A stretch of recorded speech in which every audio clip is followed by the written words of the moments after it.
केंद्रीय मंत्रिमंडल के मेरे सहयोगी श्रीमान नरेंद्र सिंह जी तोमर, श्रीमती स्मृति ईरानी जी, भाई पुरुषोत्तम रूपाला जी, कैलाश चौधरी जी, श्रीमती देबाश्री चौधरी जी, फूड एंड एग्रीकल्चर ऑर्गेनाइजेशन के प्रतिनिधिगण, अन्य महानुभाव और मेरे प्यारे भाइयों और बहनों, वर्ल्ड फूड डे के अवसर पर आप सभी को बहुत बहुत शुभकामनाएं।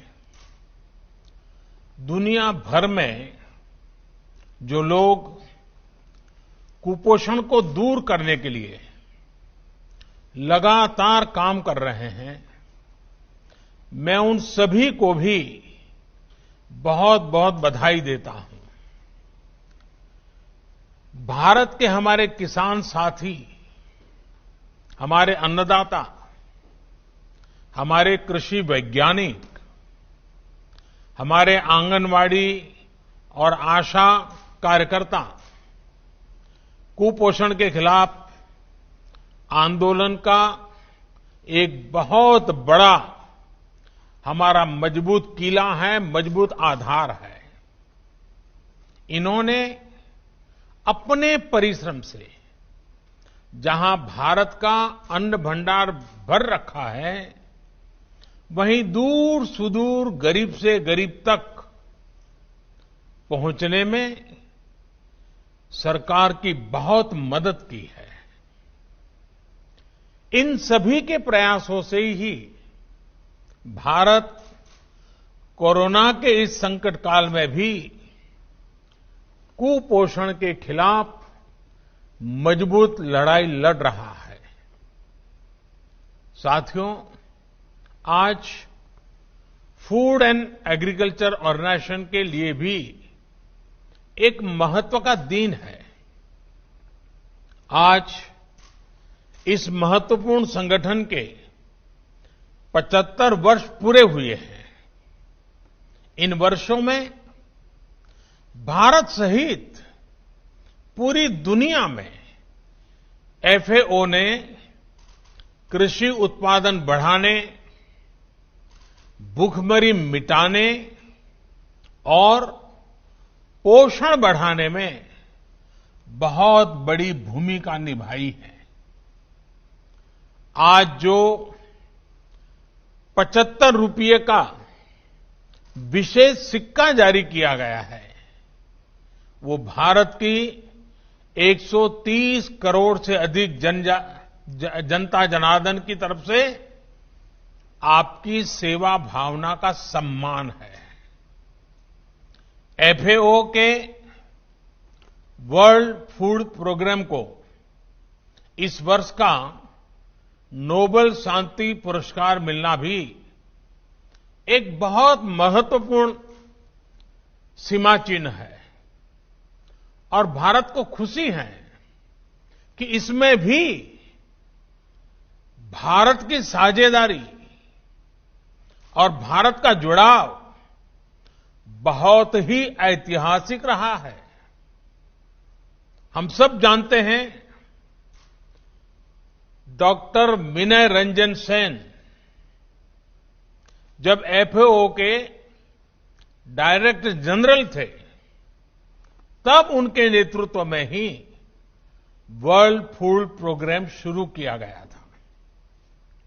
डॉक्टर सेन ने अकाल और भूखमरी का दर्द बहुत करीब से महसूस किया था।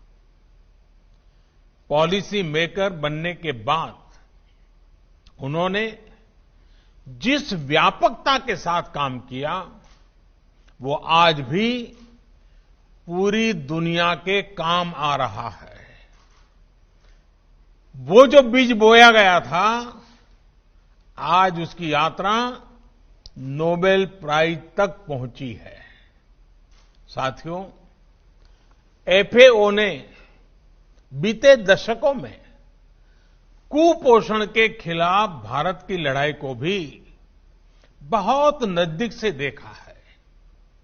देश में अलग अलग स्तर पर कुछ विभागों द्वारा प्रयास हुए थे, लेकिन उनका दायरा या तो सीमित था या टुकड़ों में बिखरा पड़ा था। हम जानते हैं, छोटी आयु में गर्भधारण करना, शिक्षा की कमी, जानकारी का अभाव, शुद्ध पानी की पर्याप्त सुविधा न होना, स्वच्छता की कमी, ऐसी अनेक वजहों से हमें वो अपेक्षित परिणाम नहीं मिल पाए थे जो कुपोषण के खिलाफ की लड़ाई में मिलने चाहिए थे।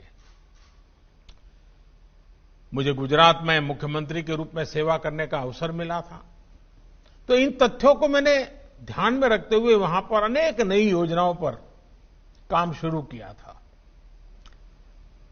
आखिर दिक्कत कहां है? नतीजे क्यों नहीं मिल रहे हैं और नतीजे कैसे मिलेंगे? इसका एक लंबा अनुभव मुझे गुजरात में मिला। उन अनुभवों को लेकर जब 2014 में मुझे देश की सेवा करने का मौका मिला, तो मैंने नए सिरे से पूरे देश के अंदर कुछ प्रयासों को प्रारंभ किया। हम इंटीग्रेटेड अप्रोच लेकर के आगे बढ़े, होलिस्टिक अप्रोच लेकर के आगे बढ़े। तमाम साइलोज को समाप्त करके हमने एक मल्टी डायमेंशनल, बहुआयामी रणनीति पर काम शुरू किया। एक तरफ नेशनल न्यूट्रिशन मिशन शुरू हुआ, तो दूसरी तरफ हर उस फैक्टर पर काम किया गया जो कुपोषण बढ़ाने का कारण था। बहुत बड़े स्तर पर परिवार और समाज के व्यवहार में परिवर्तन के लिए भी काम किया। स्वच्छ भारत मिशन के तहत भारत में 11 करोड़ से ज्यादा शौचालय बने। दूर दराज वाले इलाकों में शौचालय बनने से जहां स्वच्छता आई, वहीं डायरिया जैसी अनेक बीमारियों में भी कमी देखने को मिली। इसी तरह मिशन इंद्रधनुष के तहत गर्भवती माताओं और बच्चों के टीकाकरण का दायरा भी तेजी से बढ़ाया गया। इसमें भारत में ही तैयार रोटा वायरस, इस रोटा वायरस जैसे नए टीके भी जोड़े गए। गर्भावस्था और नवजात शिशु के पहले 1000 दिनों को ध्यान में रखते हुए मां और बच्चे दोनों के न्यूट्रिशन और केयर के लिए, उसके लिए भी एक बड़ा अभियान शुरू किया गया। जल जीवन मिशन के तहत गांव के हर घर तक पाइप से पीने का पानी पहुंचाने के लिए तेजी से काम चल रहा है। आज देश की गरीब बहनों बेटियों को 1 रुपये में सैनिटेशन पैड्स उपलब्ध कराए जा रहे हैं।